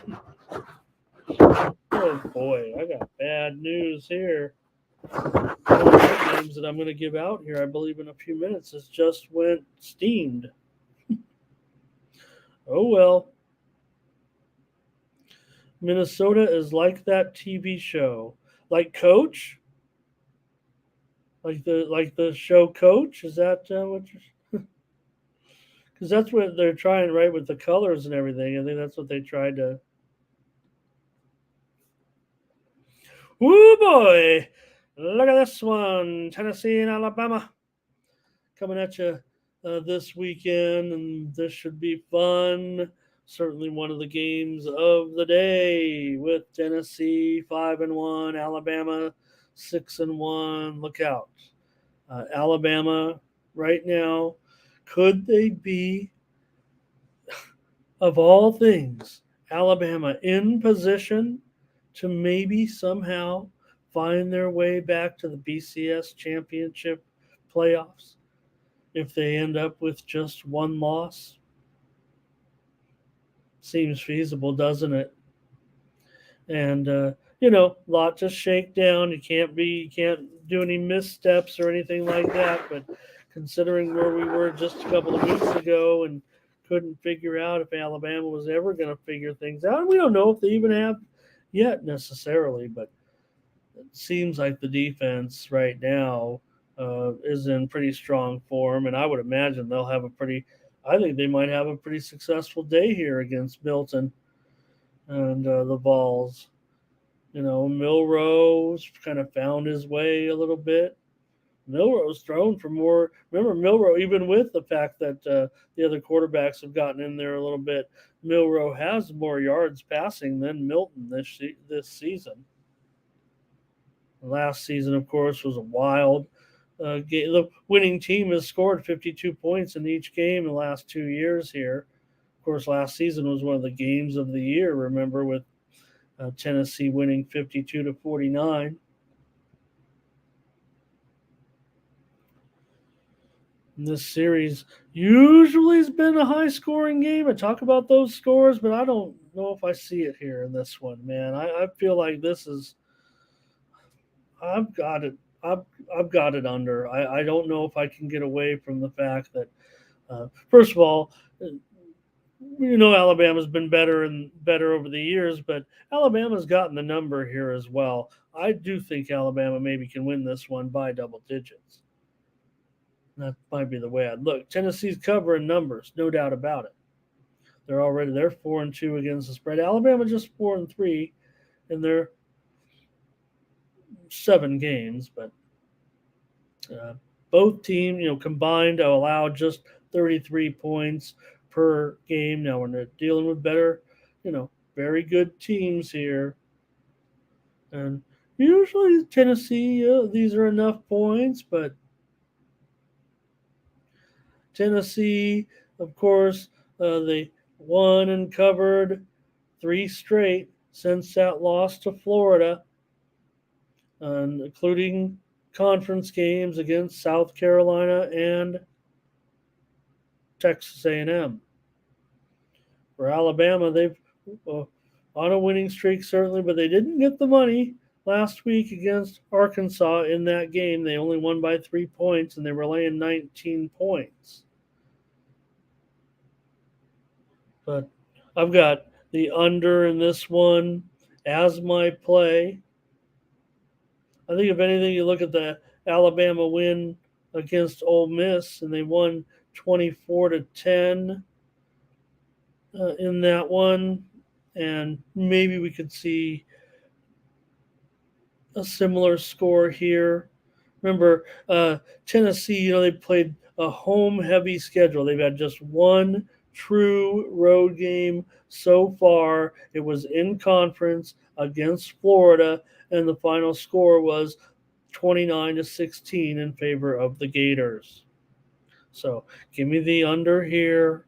And Alabama, they opened 9. It went down. It's been anywhere from 8 to 10, but I'm taking the an under as my play here on the show. And maybe Thomas is going to go on Bama here in this one.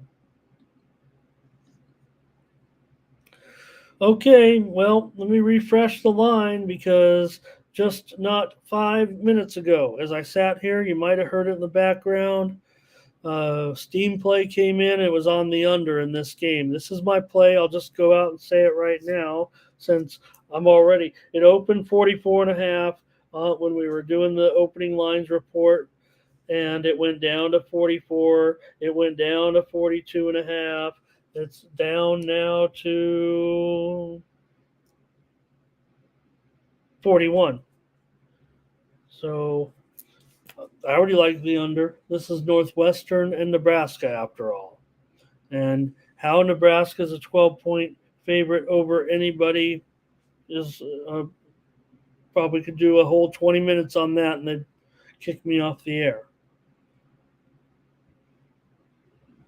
So I'm not liking that spread at all, especially with the Northwestern, Northwestern team that, I don't know, they fought pretty hard this year, I thought, given all the circumstances. Now, Nebraska, 6 of their last 8 home games have gone under. 6 of their last 8 conference games have gone under. And, they're not doing anything offensively. They're pathetic. Now, at least with Northwestern, you have an experienced quarterback and Bryant, but Sullivan's been in there. But for Nebraska, no matter who you got, when you got Harburg in there, you got Sims or whatever, it's just been, they scored 35 points against Northern Illinois, 28 against Louisiana Tech, but 14 at Colorado, 10 at Minnesota, 7 against the Wolverines. We're not going to throw that one out when we're comparing them to this game. But they did have the great performance, of course, against Illinois, and they are on a bye here. And Northwestern's on a bye, off of a bye as well. So I don't see Nebraska. I'm never laying double digits with Nebraska. So I don't know if you want to call it a double play or not. I might be saving Northwestern for a premium. Because I don't know if I trust them. But Nebraska is 3-3 against the spread. Northwestern is 2-4. ATS. So give me the under here. Let me update it to 41. Let's be transparent here. Give me the under. Northwestern. Thomas is going to lay even more points. He'll take it up to 2 touchdowns.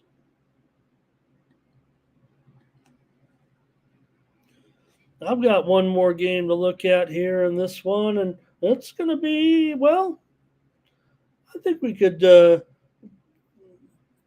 let's see, how can I categorize this one here? I'd say a fun one. That's what it's going to be when you got South Carolina and Missouri, because Missouri's just been terrific so far. And what a story. I don't know if anybody saw this coming with their 6-1 record right now. Obviously, some people did. They're only 4-3 against the spread. Now, granted, the spread losses were early in the season, laying big numbers when against weak conference teams. So they didn't cover 4 touchdowns. I'm holding in the yawns, you guys.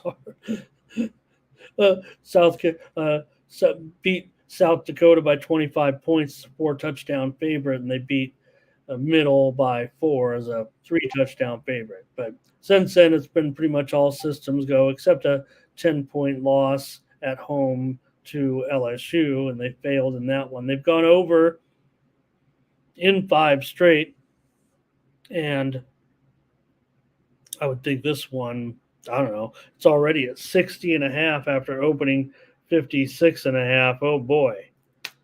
And man, kind of was going to give, I was thinking about giving out the side, but this total's totally getting away from me too. And these two teams are combined 10-3 to the over thus far. Feels like it's going to be a very high scoring game. We've missed out on some pretty big value though here.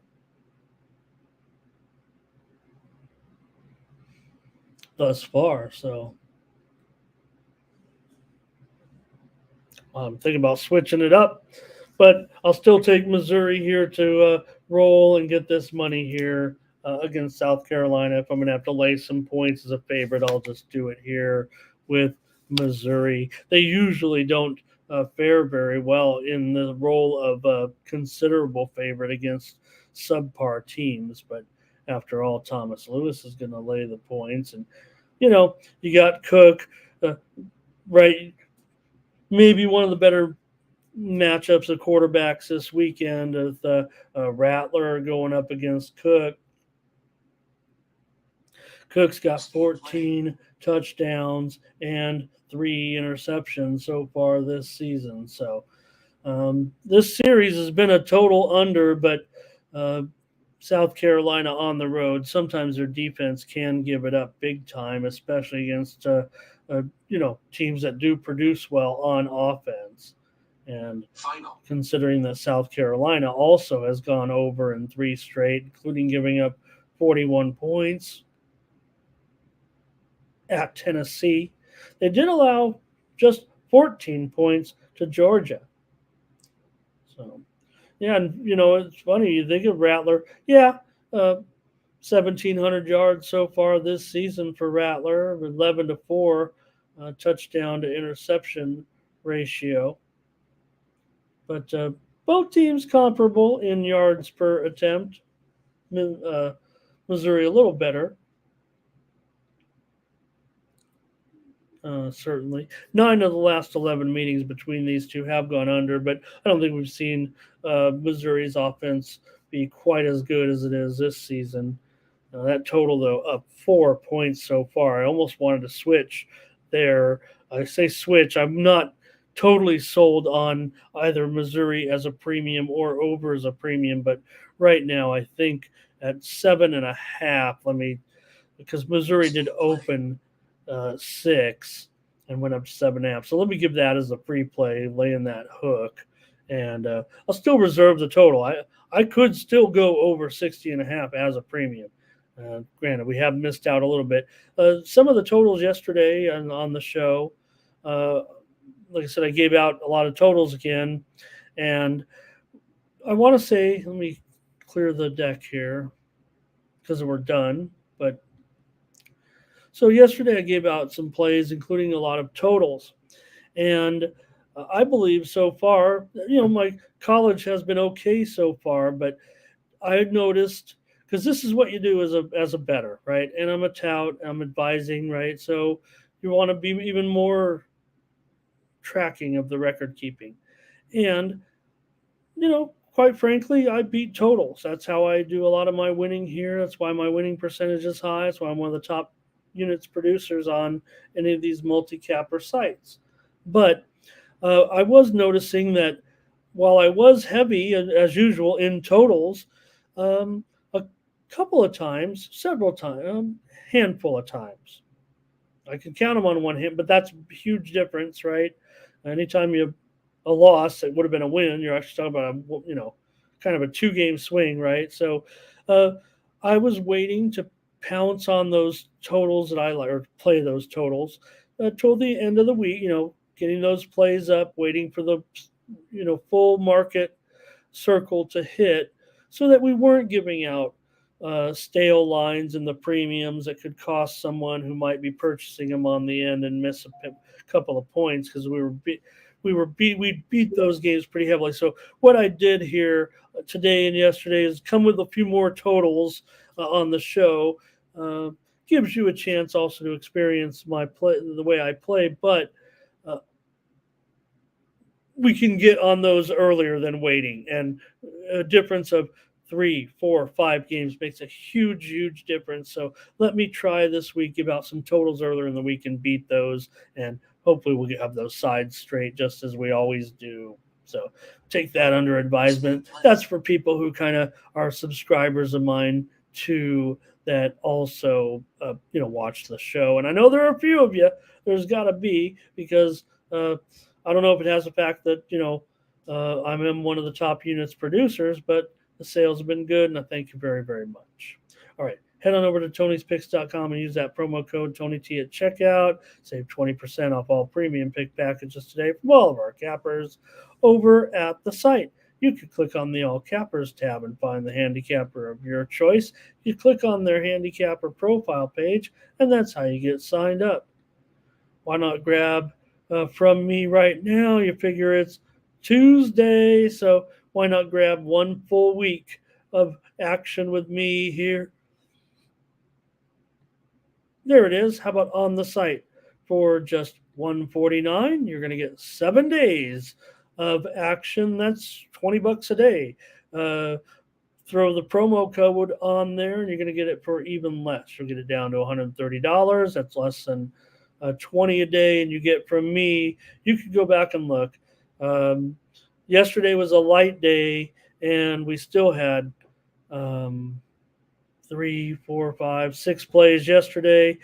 Average 7, 8, 9, 10 plays. Saturday and Sunday, 12, 15 plays. So, hey, you got me in your back pocket. Get this package right here. Premium picks from me for 7 days. Get you all the way through to next week on Monday Night Football. I'd appreciate it. Get me coming back. Take care of some of these technical issues here that I've been working with this week. And they've said, Ramon, you got to fix it. I said, I'm fixing it. So appreciate my bosses as well here. Thanks, you guys. I'll catch you tomorrow with more morning steam, and I'll be a little smoother tomorrow here. We're going to get this squared away. And, oh my gosh, you guys, we got some NBA picks here for you right now. Where are they? I've got them. All right, here we go. NBA for today. Make sure we got these lines ready. We're gonna win one of these. It's preseason. I can talk like that. We've had some winners. We've had some losers. And all it's going to take is one clean sweep of the board here, right, to take care of it all, because, hasn't been terrible. But I haven't even seen the totals yet. I'm going to write them down real quick. I have my basic numbers in here as well. So I think that I can give these plays here on the fly. Don't try this at home, and maybe also don't try this in the regular season. Of course, we won't be faced with the same issues in the regular season. Lines don't come out in the middle of the show. So here we go. This is NBA preseason picks, and I think we've got a nice group of picks here. Okay, Orlando -1.5. They're taking on the Knicks here. I'm going to take Orlando here. The total 224.5. And I don't have anything there in that one just yet. Knicks and Boston.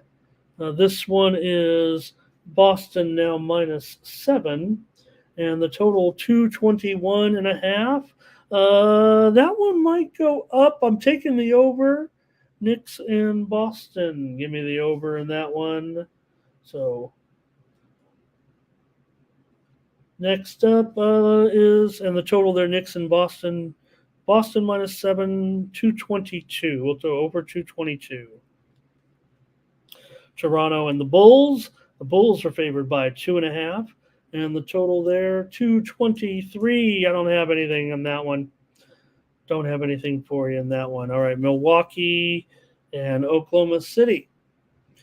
And this one, it is Milwaukee, a road favorite. We told you right yesterday. Just want to note that, it's a little bit tough because we gave out some of the games. Well, also want to compliment the chat yesterday, right? Ferner, I don't think is here. I haven't seen him yet today, but he gave out the under in Houston and San Antonio. And who gave out Houston? Are they here? I think, or was it Chad or? Anyway, double winner for you guys yesterday. Houston and under in that game. I ended up giving out Houston on my leaderboard video that I do here. I liked Houston as well after I saw the reasoning, but so yesterday, the Milwaukee game, I think that was the one with the biggest news yesterday, right? With the personnel issues, or no, what was it? Oh, Philadelphia and Brooklyn. We got it wrong, but the move was totally right. And even though we got, the moves in preseason, right? I faded the move. Not always a great idea, but okay, let's continue on though here. Milwaukee and OKC. I don't have anything in this one. Milwaukee 1.5, 228. Renata Maccabi is taking on Minnesota. I think we flubbed it up again trying to go with that. Now, it should be noted, Renata Maccabi is playing their second day in a row here. They are a 33-point underdog to Minnesota. They lost to Cleveland last night. Total 218.5 went under there yesterday, but nothing there. Denver and the Clippers, showing the Clippers here are up to -5.5. I'm going to lay off that, but let's go over in Denver and the Clippers. It's 222.5, and that's where we're going to go. So, all right, that'll have to do. 3 plays for today. Maybe we catch up in the Discord. We'll back it down a little bit here, and all I got is 3 plays right now. All right, thanks a lot, everybody. That's morning's team. Catch you tomorrow. More college football for sure. Don't forget tomorrow, more college football previews and more college football tomorrow. But don't forget WNBA finals tomorrow as well. And we'll look at hockey and more. So check us out tomorrow. I'll be here at 9 a.m. Eastern, 6 a.m. Pacific here on the Tony's Picks YouTube channel. Don't forget, 1 p.m. Eastern, 10 a.m. Pacific, midday plays. Mindy Hahn, Tiffany Mance, 6 p.m. Eastern, 3 p.m. Pacific. Tony T and the Pick Dogs crew have your drive-through picks before the top of the hour, right before game time. Check it out here at Tony's Picks, the 40,000 subscriber powerhouse, just 250 subscribers away from 40,000. Tell your friends, get them to subscribe all day long when you're walking around. Tell them to take out their phone, hit that like button. Appreciate it. More mornings team tomorrow. For Tony'sPicks.com, this has been Ramon Scott.